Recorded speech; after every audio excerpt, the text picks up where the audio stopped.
We can't leave the set with it here because Fish's going to try and he's like, this is mine. Once you've been with it, you got to be with it. True We story. are with you. Coaches, coachable-ish. D-Fish, Frank Vogel here with us. Excited to have you on board, Coach, and we've got a lot to talk about. And if you have Kawhi, it probably makes it easier, right? They say good players is kind of a thing. Did you see what he did in game number 1? How about 45 points and an effort on both ends? I know we're not supposed to talk about two-way players in this sport, but let's be fair, it's 2019.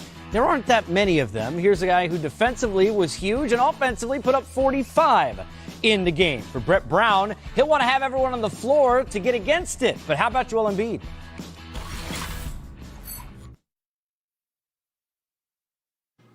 Mark Narducci, the Philadelphia Inquirer. Could you just update us on Joel?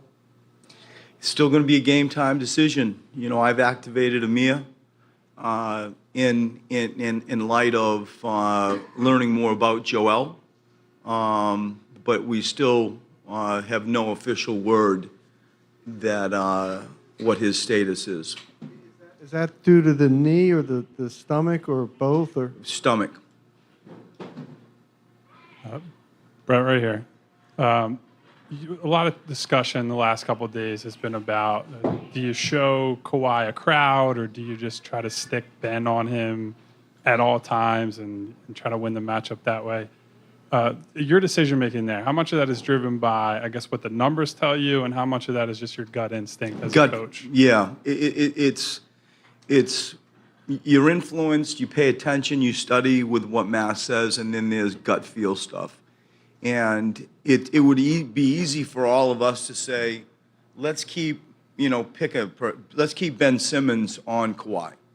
Well, that's good if you promise Nick won't run any pick and rolls with small pick and rolls. Maybe, if he promises you could better achieve that. In general, when you choose the matchup for Kawhi, it is true, like, is Jimmy better or Tobias or is it Ben?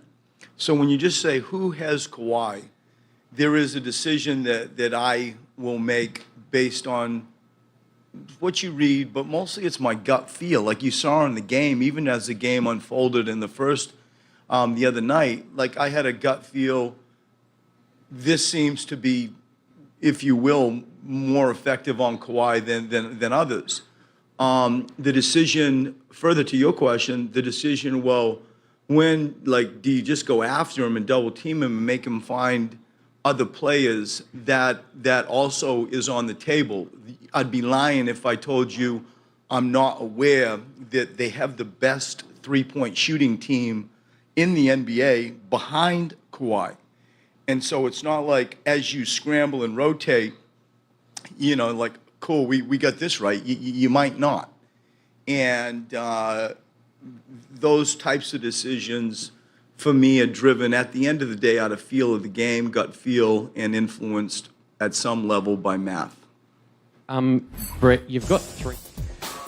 Brett Brown, obviously not an easy job trying to figure out what to do with Kawhi. I love, hey, just promise me no pick and roll.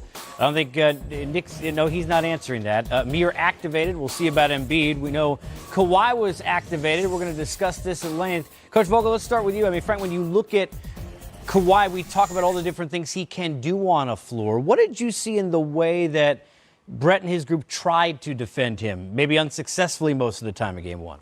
Yeah, they were unsuccessful, but, they tried to be solid. And you always start Game 1 with your base defense. Most coaches will go in with your base defense.